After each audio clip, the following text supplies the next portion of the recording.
Voyons ici ensemble la troisième partie de ce chapitre de géométrie dans l'espace, la partie sur l'orthogonalité dans l'espace.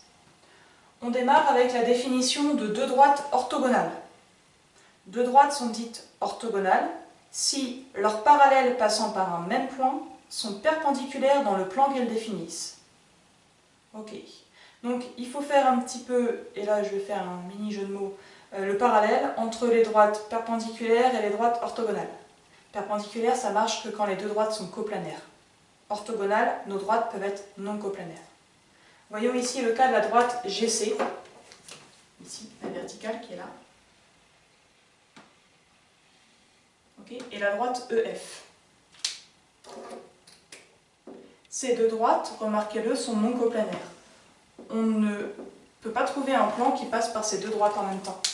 La droite EF, elle est dans le plan frontal, donc vraiment face à nous, alors que la place GC, elle est en arrière. Okay, elle est plutôt sur la face de derrière du cube ou de côté, mais on est d'accord, ces deux droites ne se rencontrent pas dans l'espace. Ok. Je vais me servir d'une droite parallèle à EF qui se trouve dans le même plan que la droite GC. Je vais prendre donc la droite HG. La droite HG ici, elle est parallèle à EF.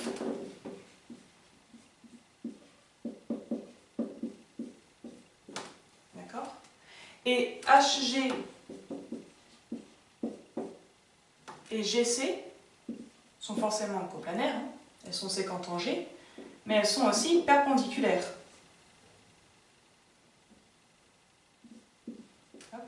HG et GC sont perpendiculaires.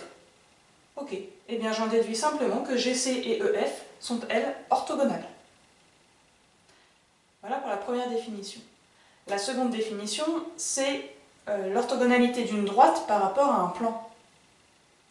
Là, la définition est assez simple. Une droite est orthogonale à un plan si elle est orthogonale à toutes les droites de ce plan. En pratique, ça risque d'être compliqué à mettre en place. Donc on va faire appel à un théorème. Le théorème dit qu'une droite est orthogonale à un plan si elle est orthogonale à deux droites sécantes de ce plan. Alors comment on fait le lien entre toutes les droites du plan et deux droites sécantes? Si on regarde ici, par rapport à mon plan du tableau, je trace une droite D1 et une droite D2, donc toutes deux incluses dans le plan bien sûr, et séquentes ici en un point I. Je choisis un point A appartenant à D1 qui est différent de I. Mettons, je prends ce point A là.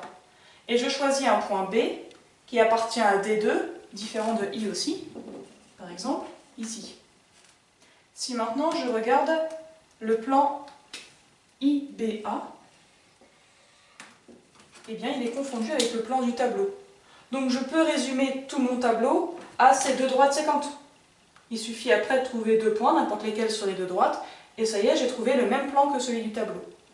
Donc ça, c'est pour vous permettre de faire le lien entre la définition qui utilise toutes les droites du plan et le théorème qui se limite à deux droites séquentes. Maintenant, si je regarde à quoi ça va me servir dans les exercices.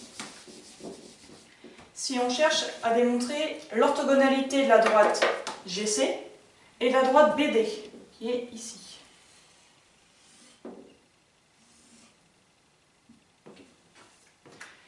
Eh bien, je vais simplement évoquer le fait que GC,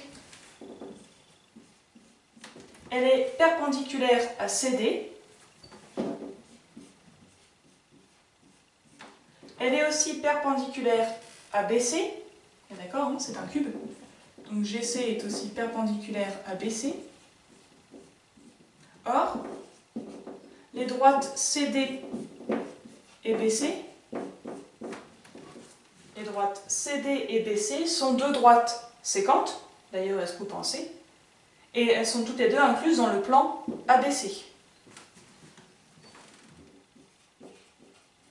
Sont séquentes et incluses dans le plan ABC.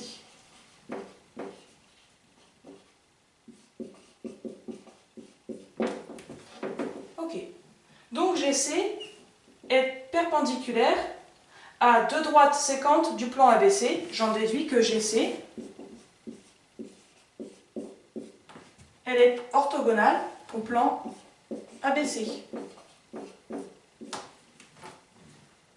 Ok, mais d'après la définition, si ma droite est orthogonale au plan, eh bien elle est orthogonale à n'importe quelle droite du plan, et en particulier la droite BD.